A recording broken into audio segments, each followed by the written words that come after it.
और जो लोग गाने की रिंगटोन रख रहे हैं, गाने की रिंगटोन, बहुत सारे लोग ऐसे गाने की रिंगटोन रख रहे हैं और मस्जिद में भी गाने बज रहे हैं। तो मैं अगर किसी को फ़ोन कर रहा हूँ, उसने गाने की रिंगटोन है, तो जब मैंने ये गाने सुना तो मेरा जो सुना और जो मेरे सुनने की वजह से जो गुनाह हुआ वो गुनाह मुझे तो मिलेगा ही, अब मेरा जो गुनाह है वो उसके नामायल में भी लिखा जाएगा। अब बहुत सारे लोगों की शौक है, फ़ोन आता है तो गाना बजता है। भाई ये गाना कोई तेरे वास्ते अलग से बनाया है क्या? भाई गाने सबको मालूम है, एक गाना जो आदमी गाना सुनता है उसको सब मालूम है गाना कौन सा है, उन्हें सुन लेता घर को जाके। लेकिन यहाँ मस्जिद में आने के, और मस्जिद में भी अगर नहीं है घर में भी है, तो गाने सुनाने की क्या ज़रूरत है? यानी खुद तो गुनहगार है और अपने साथ सबको लेकर डूब रहा है। इसलिए कोई आदमी अगर गुनाह कर रहा है और उसने अपने गुनाह का शरीक किसी को नहीं बनाया, उसके गुनाह का कोई गवाह नहीं है, तो अल्लाह तबारक व तआला उसको गुनाह को माफ़ फरमा देंगे कि तेरे गुनाह का कोई शरीक नहीं है, तेरे गुनाह का कोई गवाह नहीं है। अब एक आदमी महफिल के अंदर बैठा हुआ है, घर में बैठा हुआ है और उसके फ़ोन पे गाने की रिंगटोन लगी हुई है। अब गाने का फ़ोन आया तो घर के अंदर जितने भी लोग हैं सब ने गाना सुना है। अब ये गाने होने की वजह से उन लोगों ने भी सुना, इसने भी सुना, अब ये गुनाह जमा हो गया है। अब इसके गवाह लोग बन गए हैं। जब इसके गवाह लोग बने गए हैं, कल क़यामत के दिन अल्लाह तबारक व तआला इसकी बख्शिश करना चाहेंगे तो ये लोग बोलेंगे अल्लाह की इसकी बख्शिश क्यों कर दी, हालांकि इसने हमारे सामने फलां वक्त में गाना सुना था। तो इसके गुनाह के गवाह बन गए। तो आजकल हमारे फ़ोन में गाने की वजह से हम लोगों को अपना गुनाह का गवाह बना रहे हैं। क्या ज़रूरत है भाई फ़ोन में गाने लगाने की? मस्जिद में आ रहे हैं, कितनी मरतबा ऐसा हुआ, कितनी मरतबा एक आदमी, उसकी उम्र 60 साल, यही की बात है, मगरिब की नमाज़ हो रही, मगरिब की नमाज़ में जो है मेरे महबूब क़यामत होगी, बताओ गाने चल रहे हैं। एक आदमी जिसने 50 साल पहले ये मूवी देखी थी और उसने छोड़ तो दिया है, लेकिन उसके जहन में मूवी है नहीं। जब वो नमाज में ये गाना बजेगा तो उसके जहन में पूरा गाना भी आ गया है और पूरी मूवी भी आ गई। जब उसके जहन में ये सब कुछ आ गया तो अब उसका खुशू और खुजू, नमाज का जो खुशू और खुजू था, खुजू ख़त्म हो गया।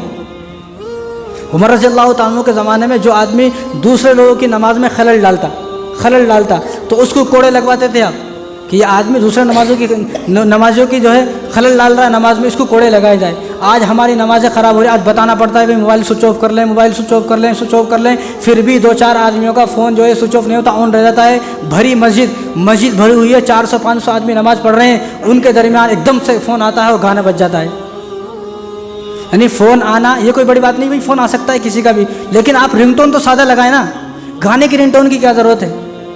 अबू दाऊद शरीफ की रिवायत है, तो एक आदमी बांसुरी बजा रहा था। बांसुरी तो कोई गाना नहीं है ना, बांसुरी तो वो है जो अपने बच्चों को खरीद के देते हैं हम 10 रुपये के लिए, पों बजा ले वो। तो एक आदमी बजा रहा था, तो आपने अपने कान में उंगली डाली। उमर रज़ियल्लाहु तआला अन्हु, अब्दुल्लाह बिन उमर रज़ियल्लाहु तआला ने कान में उंगली डाली। उनको पूछा देखो अब भी आवाज़ आ रही है? उनका आ रही है। फिर आ रही है, 3 बार पूछा, तो चौथी बार पूछा, जब कहा कि अब वो आवाज़ नहीं आ रही, तो उन्होंने अपने कान से उंगलियां निकाली और फरमाया कि हुज़ूर सल्लल्लाहु अलैहि वसल्लम के साथ मैं इसी तरह जा रहा था, तो एक आदमी बांसुरी बजा रहा था, तो हुज़ूर ने फरमाया कि इस आदमी पर लानतें बरस रही है, लानतें अल्लाह ताला की लानतें बरस रही हैं। जब इस पर लानतें बरस रही हैं तो मैंने इसकी आवाज़ सुन के अपने कानों में उंगली डाल दी कि कहीं ऐसा ना हो कि इसकी लानत बरसने की वजह से मैं इस आवाज़ को सुनूँ, मेरे ऊपर भी ये आवाज़ जो है लानत अल्लाह तबारक व तआला की बरसनी शुरू हो जाए। अब्दुल्लाह बिन मसूद रज़ियल्लाहु तआला अन्हु हुज़ूर सल्लल्लाहु अलैहि वसल्लम के साथ नमाज़ पढ़ रहे थे, तो आप बैठे हुए थे, हुज़ूर सल्लल्लाहु अलैहि वसल्लम बैठे हुए थे, अब्दुल्लाह बिन मसूद मस्जिद के अंदर बैठे हुए थे। एक आदमी आया, उसने नमाज़ पढ़ी और नमाज़ पढ़ाने के जाने के बाद बाहर चला गया। उसका काम था पोंपो वो बजाता था, लोगों से पैसे मांगता था, बूढ़ा आदमी था। जब वो मस्जिद के बाहर गया नमाज़ पढ़ी, किसके साथ नमाज़ पढ़ रहा है? हुजूर के साथ। किसकी मस्जिद है? हुजूर की मस्जिद, मस्जिद नबवी है, हुजूर की सिखाई हुई नमाज है, हुजूर के साथ नमाज है, हुजूर के सहाबा के साथ नमाज है। अगला जुमला सुने आप, वो मस्जिद में नमाज़ पढ़ा, मस्जिद के बाहर गया तो बांसुरी बजाने लगा पोंपू, तो हुजूर ने आवाज़ देकर फरमाया ला सलाता लहू, इस आदमी की नमाज कबूल नहीं है, इस आदमी की नमाज कबूल नहीं है, हुजूर ने फरमाया है। और आज हम बांसुरी नहीं, बांसुरी तो आदमी तसव्वुर ही नहीं कर सकता ये ज़माने में कि बांसुरी भी कोई गाना है, और वहाँ बांसुरी बजा रहे, हुजूर ने फरमाया ला सलाता लहू, इस आदमी की नमाज कबूल नहीं है। और इब्न माजा की रिवायत है, सफ़ान बिन उमैर रज़ियल्लाहु अन्हु हदीस का रावी हैं, हुजूर ने फरमाया जो आदमी दुनिया के अंदर गाने सुनेगा और दूसरों को सुना रहा है, ये मस्जिद में आ रहे हैं ना जो दूसरों को गाने सुना रहे हैं फ़ोन के ज़रिए से, फ़ोन में गाने की रिंगटोन लगी हुई है, या हम लोग मस्जिद में नहीं सुना रहे तो घर में भी अगर हैं और फ़ोन की गाने की रिंगटोन लगी हुई है, तो हुजूर ने फरमाया कि इब्न माजा की रिवायत है, सफ़ान बिन उमैर रज़ियल्लाहु अन्हु हदीस का रावी, हुजूर ने फरमाया ऐसा आदमी क़यामत के दिन नंगा बनाकर उठाया जाएगा, नंगा उठेगा और हिजड़ा बनाकर उठाया जाएगा। नंगा और हिजड़ा ऐसा आदमी, उसको पूछेगा भाई तू नंगा क्यों है, तू हिजड़ा क्यों है, उसको दिखाया जाएगा तो वो बोल नहीं सकेगा। फरिश्ते उसको बताएंगे, लोगों को बताएंगे कि आदमी था कि दुनिया के अंदर गाने सुनता था और लोगों को गाने में मुलविस करता था। आजकल तो हमारे नौजवानों का हाल ये है, सिर्फ म्यूज़िक सुन के गाना बता देता है, म्यूज़िक जब किसी गाने का म्यूज़िक शुरू होता है ना, गाना एकदम से शुरू नहीं होता, पहले म्यूज़िक स्टार्ट होता है। अब हमारे नौजवानों का हाल ये है कि म्यूज़िक शुरू होता है तो गाना बता देता है ये फलां गाना है। कुरान की एक आयत पढ़ते हैं तो बता नहीं सकता ये कौन से पारे की आयत है, कौन सी सूरत की आयत है, ये कहाँ है आयत, ये कुरान में है भी या नहीं है। हमें तो ये नहीं मालूम हदीस में और कुरान में क्या फ़र्क है। ये जो पढ़ी जा रही है हदीस है या कुरान है।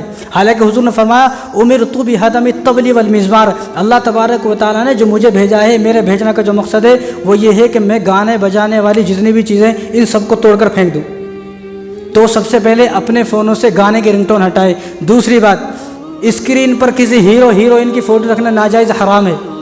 अलमरउ मा मन हब्बा, दुनिया में जो जिससे मोहब्बत करेगा क़यामत के दिन उसके साथ होगा। अब यहाँ जिस हीरोइन की फ़ोटो लगाई है, जिस हीरो का फ़ोटो लगाया है, तो हम क़यामत के दिन उसी हीरो हीरोइन के साथ होंगे। जो आदमी फहाशी फैला रहा है और जो लोग इस्लाम को बदनाम करने पर तुला हुआ है, मुसलमानों को बदनाम करने पर तुला हुआ है और दुनिया के अंदर आवारा गर्दी फैला रहा है, हमारे नौजवानों को बिगाड़ रहा है, जो हीरो हीरोइन है, तो वो कहाँ जाएंगे सबको मालूम है, मुझे कहने की ज़रूरत नहीं है। तो अगर आज हमने अपने फ़ोन पर, फ़ोन की स्क्रीन पर उनके फ़ोटोज़ लगाए हैं, उनके फ़ोटोज़, तो कल क़यामत के दिन भी हम उन्हीं के साथ होंगे। फ़ैसला आपके हाथ में, हमारा काम है बताने का। तो हमारे फ़ोन की स्क्रीन पर किसी हीरो हीरोइन की फ़ोटो ना हो और हमारी रिंगटोन गाने की ना हो। मस्जिद में आए तो अपने फ़ोन को स्विच ऑफ करके आए, तो ऐसा ना हो कि कल क़यामत के दिन हमारी पकड़ हो जाए। रात भर फ़ोन देखने के बावजूद भी फजर की नमाज़ पढ़ने की तौफीक नहीं हो रही। 1 लाख का फ़ोन ले लिया, लेकिन ये 1 लाख के फ़ोन से फजर में अलार्म लगा के नमाज़ पढ़ने की तौफीक नहीं हो रही। ऐसे 1 लाख के फ़ोन की कोई ज़रूरत नहीं है, बेकार है ऐसे 1 लाख का फ़ोन। आज बच्चों को हमारे पास लेके आते हैं, भाई मौलवी साहब हमारे बच्चों को समझाओ। जब बच्चों को समझाना शुरू किया तो बच्चे ने अपने जेब में से जो फ़ोन निकाला उसकी कीमत 1 लाख है। भाई जिस बच्चे को आपने 1 लाख का फ़ोन दिया उसको कैसा समझाएं हम? आपने बिगड़ने का आला उसके हाथ में दे दिया है। दुनिया में क्या हो रहा है वो हर चीज़ देख सकता है, कितनी वाहियात कौन सी मूवी देखना वो देख सकता है। तो जिस आदमी के पास 1 लाख का पहले ही फ़ोन है और सारी दुनिया उसके हाथ में है, जब फ़ोन बना था क्या कहा था उन लोगों ने कि कर लो दुनिया मुट्ठी में, कर लो दुनिया मुट्ठी में। आज मुट्ठी में है नहीं है। तो फ़ोन का गलत इस्तेमाल, ये फ़ोन हमें जन्नत का भी मुस्तहिक बना सकता है, जहन्नुम का भी मुस्तहिक बना सकता है। अब आपकी मर्ज़ी है, आप जन्नत में जाना चाहते हो, जहन्नुम में जाना चाहते हो। अल्लाह तबारक व तआला हम सब को इन बातों पर अमल करने की तौफीक अता फरमाए। वमा अलैना इल्लल बलाग।